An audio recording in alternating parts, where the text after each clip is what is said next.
Hi everyone, welcome back to my YouTube channel. അപ്പോൾ നമ്മൾ ഇന്ന് ബിഗ് ബോസിലെ എന്ത് കാര്യമാണ് സംസാരിക്കാൻ പോകുന്നതെന്ന് വെച്ച് കഴിഞ്ഞാൽ രേണു സുധിയുടെ വൃത്തിയില്ലായ്മയും അതേപോലെ ആദില നൂറയുടെ ത്യാഗവും. ഇത് രണ്ടും കൂടിയാണ് നമ്മൾ സംസാരിക്കാൻ പോണേ. ഇത് രണ്ടും നടന്നേക്കുന്ന രണ്ട് ടാസ്കുകളിലായിട്ടാണ്. അപ്പോൾ അത് ഞാനൊന്ന് എക്സ്പ്ലെയിൻ ചെയ്ത് പറയാം. രേണു സുധിയുടെ കാര്യം കുറച്ച് എക്സ്പ്ലെയിൻ ചെയ്യാനുണ്ട്, അധികമൊന്നുമില്ല. എന്നാലും എനിക്ക് തോന്നിയ കാര്യങ്ങളും അവിടെ നടന്ന കാര്യങ്ങളും തുടക്കം മുതലുള്ള കാര്യങ്ങളും ഞാനതിൽ എക്സ്പ്ലെയിൻ ചെയ്യുന്നതായിരിക്കും.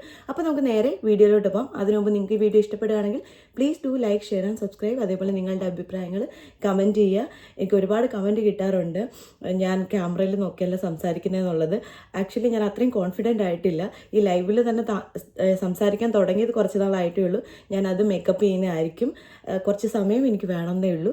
അപ്പോൾ നമുക്ക് നേരെ വീഡിയോയിലോട്ട് പോകാം.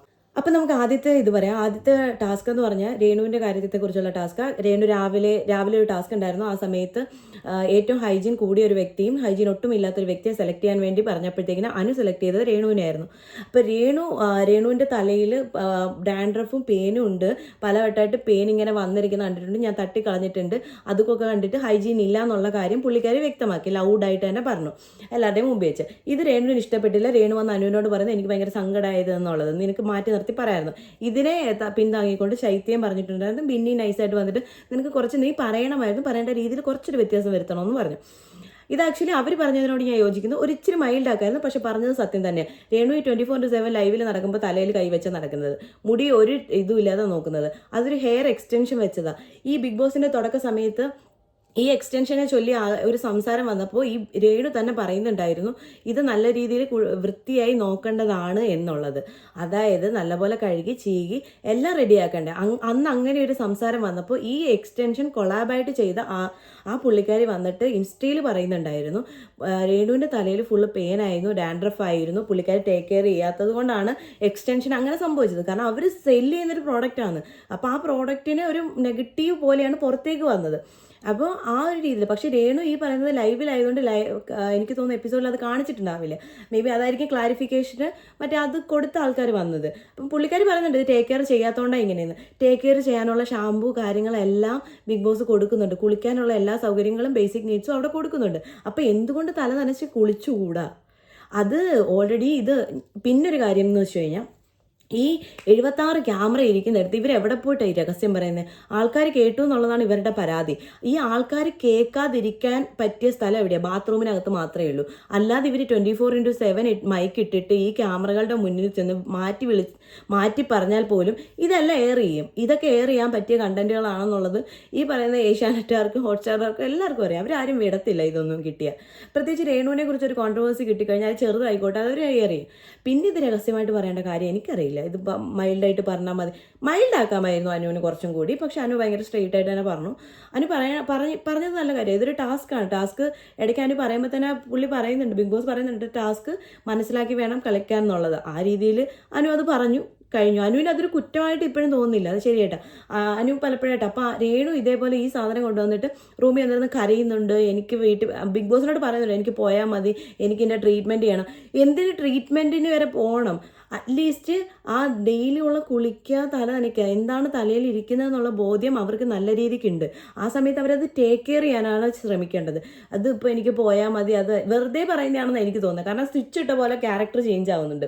അത് കഴിഞ്ഞിട്ട് അക്ബറിൻ്റെ ഒക്കെ അടുത്ത് വന്നിരുന്ന് സംസാരിക്കുന്ന അക്ബറും ഈ സരികയൊക്കെ തലേ ദിവസം ഇതേ സാധനം പറഞ്ഞിട്ട് ഈ സരിക ഇങ്ങനെ ആക്ഷൻ കാണിക്കുകയും ചെയ്യുന്നുണ്ടായിരുന്നു. ഇന്നലെ രാത്രിയിൽ നൈറ്റിൽ ലൈവിൽ പറയുന്നുണ്ടായിരുന്നു ഇങ്ങനെ 24 മണിക്കൂർ ചൊറിഞ്ഞാൽ നടക്കുന്നതെന്ന്. ലൈവിൽ ഫുൾ ടൈം രേണുവിൻ്റെ നമുക്ക് കാണാം, ഒരു വൃത്തിയില്ലായ്മ നമുക്ക് ആ ലൈവിൽ കാണാൻ പറ്റും.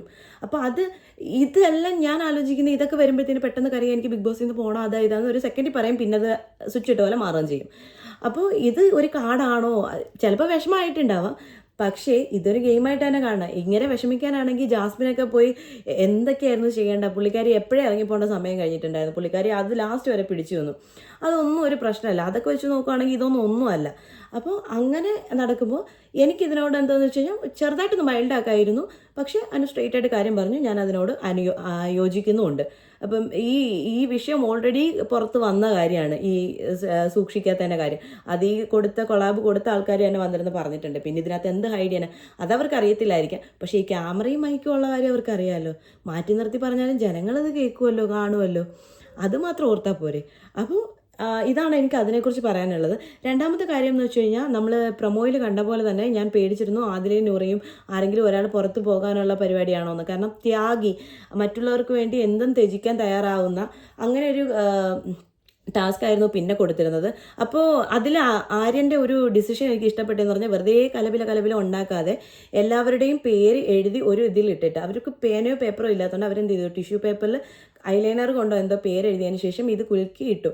ആ സമയത്ത് ആർക്കൊക്കെയാണ് ഇതിൽ പാർട്ടിസിപ്പേറ്റ് ചെയ്യാൻ താല്പര്യമൊന്നുണ്ട്. കാരണം ഇതൊരു 7ൻ്റെ പണിയായതുകൊണ്ട് ചിലപ്പോൾ പുറത്തേക്ക് പോകാം, ചിലപ്പോൾ കിട്ടിയ ബാഡ്ജൊക്കെ കൊടുക്കേണ്ടി വരും. അതൊക്കെ കൊണ്ട് ആര്യൻ, അക്ബർ, അഭിലാഷ് ഇവരുടെ 3 പേരുടെ പേര് അവർ എഴുതിയിടാൻ സമ്മതിച്ചില്ല. ബാക്കി എല്ലാവരും എഴുതിയിട്ടതിൽ വന്നത് ആദില, നൂറ.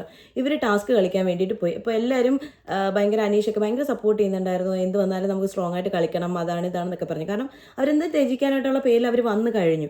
ഇവർ രണ്ടുപേരും കൂടെ അവിടെ പോകുന്നു. അപ്പോൾ 4 കാർഡ് വെച്ചിട്ടുണ്ട്. അതിൽ ഫസ്റ്റ് കാർഡ് എടുക്കുന്നത് 750 പോയിൻ്റാണ് കിട്ടുന്നത്. അതിന് റെഡിയാണോ? ഈ 750 പോയിന്റിന് വേണ്ടി ഈ ഗെയിം കളിക്കാൻ നിങ്ങൾ റെഡിയാണോ എന്ന് ആദ്യത്തേത്. രണ്ടാമത്തേത് ഫാമിലി വീക്കാണ് ഇനി വരുന്നത്, നിങ്ങൾ ഹാപ്പി ആണോ എന്ന് ചോദിച്ചിട്ട് രണ്ടാമത്തെ കാർഡ്. മൂന്നാമത്തെ കാർഡിൽ വായിക്കുന്നത് ആരുടെയൊക്കെ ഫാമിലി ഇവിടെ വരണം എന്നാണ് നിങ്ങൾ ആഗ്രഹിക്കുന്നത്.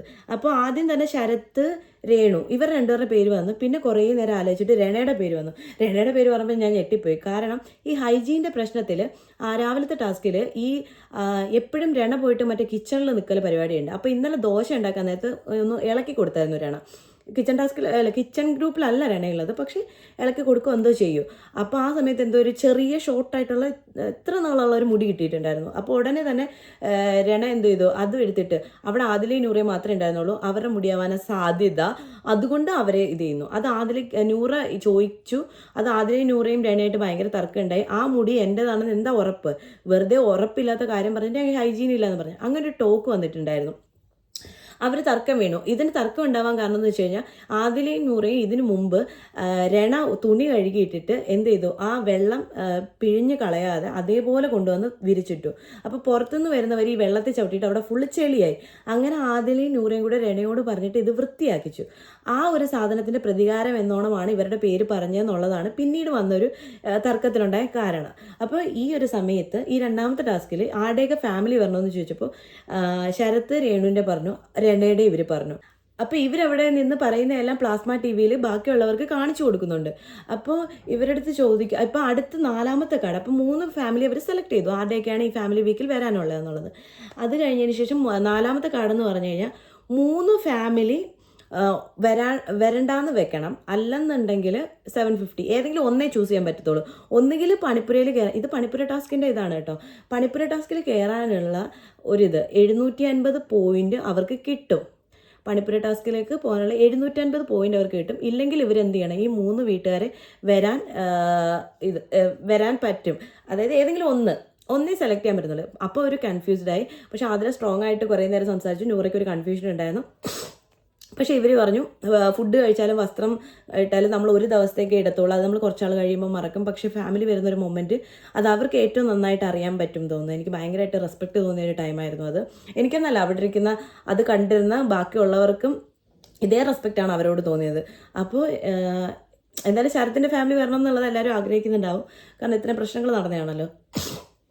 അപ്പോൾ ഇവർ ഫാമിലിയിൽ തന്നെ ഉറച്ചു നിന്നു. അപ്പോൾ ബിഗ് ബോസ് ചോദിക്കുന്നത്, നിങ്ങൾക്ക് ബാക്കിയുള്ളവരോടൊന്ന് ചർച്ച ചെയ്യണം. അപ്പോൾ ചർച്ച ചെയ്യണമെന്ന് പറഞ്ഞ് ഇവർ നേരെ വരുന്നു. ഇവർ വരുമ്പോൾ തന്നെ എല്ലാവരും കൈയടിക്കുന്നു. ഭയങ്കര സന്തോഷത്തോടുകൂടി നല്ല തീരുമാനം എന്നുള്ള രീതിയിൽ ഫാമിലി തന്നെ അവർ ചൂസ് ചെയ്യുന്നു. ബിഗ് ബോസിനോട് ഫാമിലി എന്ന് പറയുന്നത് എല്ലാവർക്കും ഭയങ്കര ഇഷ്ടപ്പെട്ടു. രണ ഭയങ്കരമായിട്ട് ഇമോഷണലായി, രേണു ഇമോഷണലായി, എല്ലാവരും. പക്ഷേ എനിക്ക് തോന്നുന്നു ഷാനവാസിന് അത്ര അങ്ങോട്ട് സുഖിച്ചില്ല എന്നൊരു തോന്നൽ. കാരണം അവിടുന്ന് എഴുന്നേൽക്കുകയോ പ്രത്യേകിച്ച് അതിനെക്കുറിച്ചൊന്നും പറയുകയോ ഒന്നും ചെയ്തിട്ടുണ്ടായിരുന്നില്ല. ബാക്കി എല്ലാവർക്കും ഹാപ്പിയായി. ഇവരോട് കുറച്ചും കൂടി ഒരു മതിപ്പ് കൂടി അത് നമുക്കായാലും കൂടും.